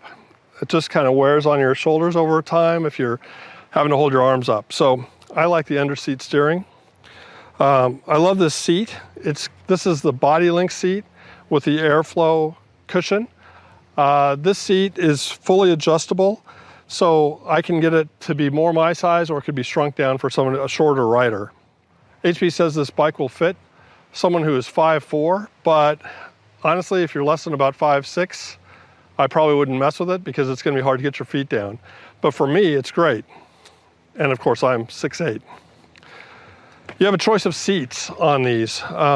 You can get the ergo mesh seat, which is more of the square seat, or you can get this body link seat, which is the one I prefer.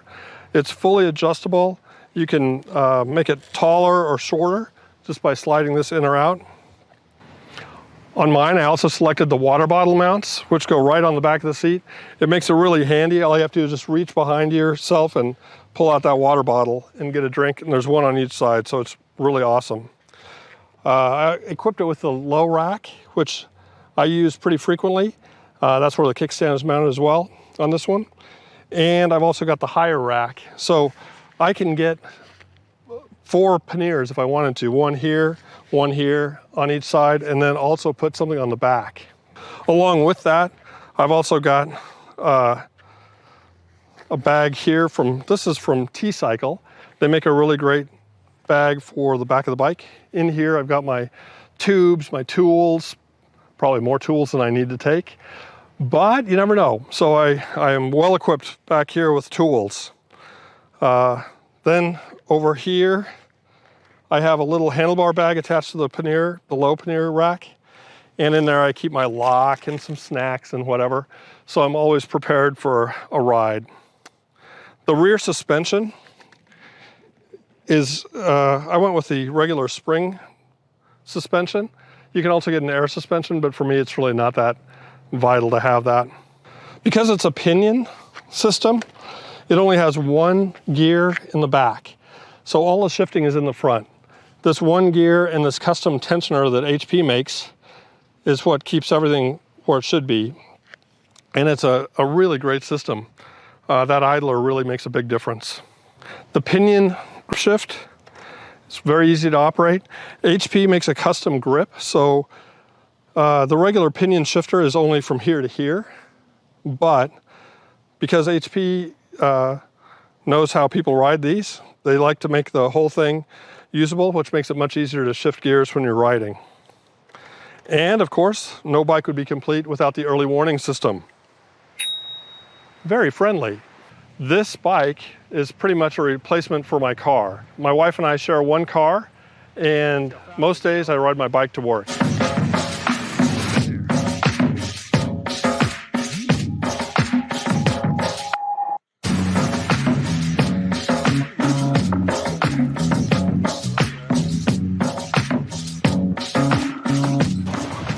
It's easy to maneuver. It's got a good turning radius. At low speeds though, you kind of have to do more steering than leaning to make that go around like that. It's really a great ride. It takes me everywhere I need to go. Of course, I'm only about 5 miles from work, so it's a really nice ride for me. As long as it's not raining, I don't like to get wet.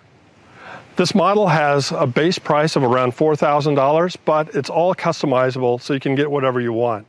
You can add the higher end drivetrains. You can add a sun hub like I've got that powers my lights. You can add racks and seats and headrests, so you can really make it customized to whatever specifications you want. This is a great bike for touring. It's a great bike for commuting. As you ride, you're about eye level with other drivers, so it's very easy to be seen, and it gives you such a comfortable ride. You just don't worry about anything but comfort. The bike is a little bit heavy, but I think the trade-off between the weight and the comfort wins for me, so I think it's a great deal. One thing you should be aware of is when you stop pedaling, the bike's going to stop standing up. So be sure to put your feet down before you come to a complete stop. Then when you get off the bike, it's very easy. You just hold your left brake like this, stand up, swing your leg over, and then you're in a great position to put the kickstand down and let the bike go. Easy. Getting on is easy as well. I usually just hold the back of the seat and flip my leg over, but if you're shorter, you may need to tip the bike like this and then flip it on. And then off you go. That's a low gear. Woo! Shifting is really easy on the pinion. Just give it a click, let off the pedals a little bit, and you're in the next gear. You can't beat weather like this. It's a very comfortable riding position. I don't even find I need a headrest because it's just so relaxed. This bike is as fast as I need it to be, but certainly not the fastest I've ever been on. It's really a very comfortable ride. You really don't feel any of the bumps. You know that they're there, but they just kind of melt. So nice. Like we're coming up on a speed bump, and I'll stay back and see how it goes. Not so bad.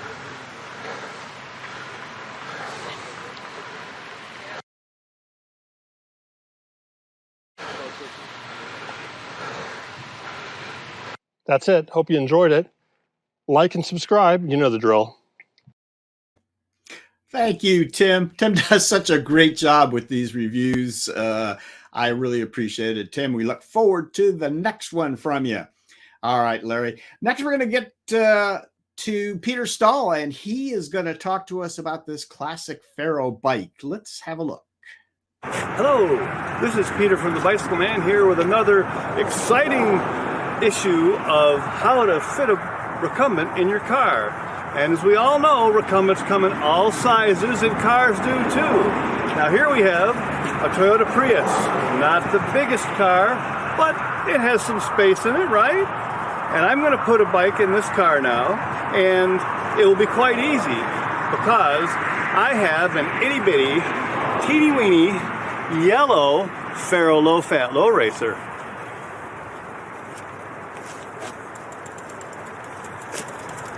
And if you don't think that's a small bike, it's a small bike. It fits me though. I'm 6'3", and this is currently adjusted to fit me. But why bother putting it in the back and take up all the luggage space? Let's put it in the back seat.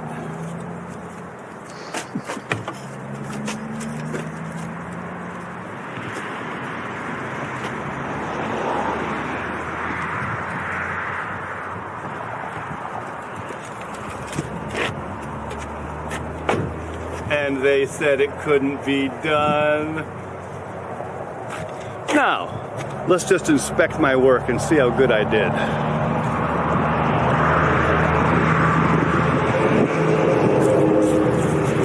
All right, it sticks out the other window just a little bit. But if you're a little bit shorter, it wouldn't stick out at all. So there you have it. Given the right bike, you can carry it in almost any car. So, what bike was I putting in that car in the back seat? Well, it was a small bike. It was a Pharobike Low Fat, Pharobike's Low Fat. And this is a sort of a low racer, but it's 16-inch front wheel and 20-inch rear wheel. So it's really small. It was designed by Dan Duchaine, and there were made about 20 of them, were made by Bill Haluzik. And notice the paint is yellow, and a lot of the aluminum parts are anodized blue, which is interesting because in a second we'll show you a Haluzik we have from the same time span that is also yellow paint with the same color blue anodized parts, which is sort of neat. Now, I picked this bike because it's kind of cute, and it just arrived in our museum, so I'm just a little bit infatuated with it. And because I was kind of pointing out that, you know, different bikes are different sizes, and this one's tiny. This one is currently adjusted to fit me, and it fits sideways in the back of a Toyota Prius rear seat. Well, it sticks out the passenger window a couple of inches. But I'm 6'2". If you were a little shorter, it would fit, which is not like I suggest you run out and get one just for that reason, but different bikes are different sizes. And so when you think about, will my bike fit in a car, that has to do with a lot with the bike, of course, and a lot with the car. If I stand this bike up on end, I'm 6'2", and the bike is shorter than I am. It turns out to be the easiest riding low racer I've ever ridden, and it might be the slowest low racer I've ridden. It's faster than most bikes with 16, 20-inch wheels. It's a lot of fun, though. It's real maneuverable, and it's a fun little bike. So I'm looking forward to summer coming and the salt getting off the roads. I'm going to put a few miles on this before we hang it up. Now let's go over and look at the Haluzik hanging from the ceiling.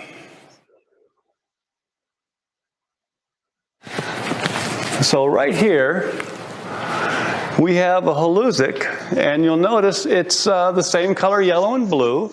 It's also in our museum. And this one is very interesting. It's a Haluzik Traverse, and it has full suspension. They made 7 of them. So it's a pretty rare bike, but it has aluminum forks, anodized blue, aluminum rear swing arm, anodized blue. Even the twist shifters are aluminum and anodized blue, so that's pretty interesting. We're running out of space on the ceiling to display bikes, but I've got room right up here to put that little bike. The Pharobike Low Fat is so cute and small, it'll fit right in front of this Haluzik. So the next time you stop in at Bicycle Man to see the museum, they'll be hanging up next to each other, unless I'm out riding the Pharaoh at the time. See you next month. All right, Peter, great. Let's finish up with a couple of questions. Peter, I'd like to know really how you acquired the Pharaoh bike, and what did our pal Denny Voorhees have to do with it? Well, let's see. I found it on Facebook Marketplace, I believe it was. A guy in Canada had it, and I made him an offer, and it turned out he couldn't refuse it. So I bought it, and he shipped it to us. Of course, it was pretty easy to get in one UPS-able box because it is tiny, as you've heard. So he shipped it to me, and one day Denny and I were getting together to shoot some video. We're doing video on the museum, different bikes in the museum, and we're going to make a series out of it eventually. So we're plugging away. So Denny was coming over one day, and I said, "Hey, Denny, let's assemble this bike." So we did that. We'll get it. Denny will get it edited up, and we'll post that too. So that'll be fun. But we're having a lot of fun talking about different. Different. So go ahead, Denny. It's your turn. Yeah, no, it was a great fun. I've only ever seen one of these Pharobike Low Fats. Andy Douglas in New Jersey had one. Brought it to a Bent Rider event about 20 years ago, and it is a cute little thing. It just sits so low to the ground. I really had a difficult time getting in and out of it. I'm just a little bit shorter than Peter is, but otherwise it's a beautiful build. You know, Larry, let's go to guys. I have a short slideshow that I put together about an article in Recumbent Cycling News from years ago about this particular bike and Dan Duchaine, who is a very interesting story on top of everything. So Trey, go ahead and slide through those, if you will, as we finish talking about it. Larry, let's do the cinema look here so we can see everybody. There we go. Anyways, also I found out that Doug has a bit of a connection to the bike, and also had a little connection to Dan Duchaine as well. Doug, hopefully we'll be able to hear you. What do you know about this? So I met Dan back in the early 90s, late 80s, when we were working. I was doing telecom, and we were doing infomercials. So if you remember the Susan Powder, Dan Duchaine, all that kind of stuff, that was going on back in those days. Well, my company supported that. Tell everybody so- what Dan Duchaine was known for mostly. Well, I mean, he was known for steroids and supplements and all that kind of stuff at the time, but he was a phenomenally smart person, and that was the thing that always struck me. Is some of the people we dealt with were very one-dimensional. Dan was, and knew things that you just wouldn't expect, and he had great depth of knowledges and stuff that was just all over the place. And he was a fascinating cyclist, and I remember that I rode my P38 in quite often, and so he got very interested in that back in those days. And so I think somewhere along in there, these things all came together. And I don't know, I lost track of him like probably around 91. And so I don't know what all transpired after that. And it looks like I think he passed away around 2000 or so. Yeah, 2000. Yeah, it was 2000. Okay. Interesting thing is one of the bikes that he did have, it was a P38. So right. you probably you had some influence on that probably. No, I know he got the P38 after riding mine. Yeah. So because Doug, also you had a chance. You had a chance to ride a Pharobike too. You were telling me, yes, recently. Yeah, I got to ride one back in the days. We've got one around here somewhere. We've got a customer that's got one a few miles from the store, and he brings it over. Okay, well, we got most of what we get out of Doug that time. At least, to ride them anyway. So. Yeah, you're breaking up there, Doug. So we're gonna I think end it here, anyways. Oh well, folks. Let me just say that you see Recumbent Cyclist News there. This was, if you're not aware of what it was, a fantastic archive of information about the early days of recumbent cycling in America. Bob Bryant was the publisher. I'm in touch with him. He's given us permission to use this. And I have the link to the entire archive of Recumbent Cycle News. If you really like to take a deep dive and see some really interesting stuff, have a look at that. It's in the description below. Please do that. And I think maybe we'll even have a chance to talk to Bob before too much longer as well. I'd love to have him on the show. So we'll see if we can do something about that. But I think we're going to leave it there. So Peter and Denny and Doug, thank you so much for sharing all that with us. We appreciate it. And with that, I think we're going to finish up with our sponsors again, who has made this show and all the others possible. First of all, it's TerraCycle. From fairings to headrests, whatever accessory you need, Pat and crew have you covered. And Trailside Trikes. If you find yourself in Florida near the Withlacoochee Trail or in Knoxville, Tennessee, check out Andrew's shop and his amazing crew. And TerraTrike and Greenspeed Trikes. Your vision, whatever it is, TerraTrike has a trike to take you there. And Greenspeed cutting-edge designs create performance through Aussie ingenuity. And Laid Back Cycles, the top USA dealer for TerraTrike and the premier source for CatTrike, Ice, and Greenspeed. We give you the freedom to ride. And Connecticut Yankee Peddler. We feature multiple brands of trikes, including electric assist models. Stop by and see us at the Iowa Bike Expo on Saturday, January 29th in Des Moines, where demo rides will be available. Test rides and Southern Iowa hospitality are always available at our mega store in Sheraton. And Bicycle Man. Stop in or order recumbents from Avenue Trikes, AZUB, Bashutta, CatTrike, Day 6, Greenspeed, Honza, HP Ice, Lightning, Linear, Performer, Sun, and TerraTrike. And AZUB. For 2022, we wish the whole recumbent community many unique experiences riding recumbent two-wheelers, trikes, quads, and velomobiles. And Recumbent PDX, CatTrike's West Coast Megastore. Schedule your test ride on trikes with pedal assist electric from both Bosch and Bafang, roll-off and Schlumpf component groups, and adaptive builds. Experience the joy of CatTrike. All right, guys, let me just tell you that we have lined up our next show for February 13th, 2 p.m., as always, Eastern Time. And we'll announce what that's going to be about here in a few weeks. And how can you support the Laid Back Bike Report?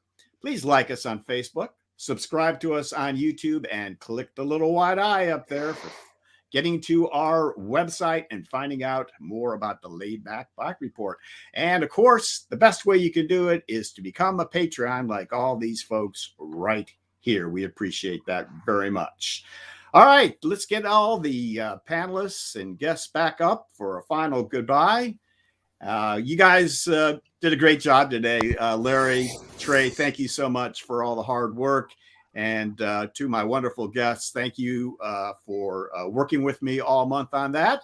And always nice to see Josef and Honza, yeah. Peter, you guys did a great job. Larry, Doug, thanks for the effort. Maybe the bandwidth will improve for next month. We always appreciate what you do for us.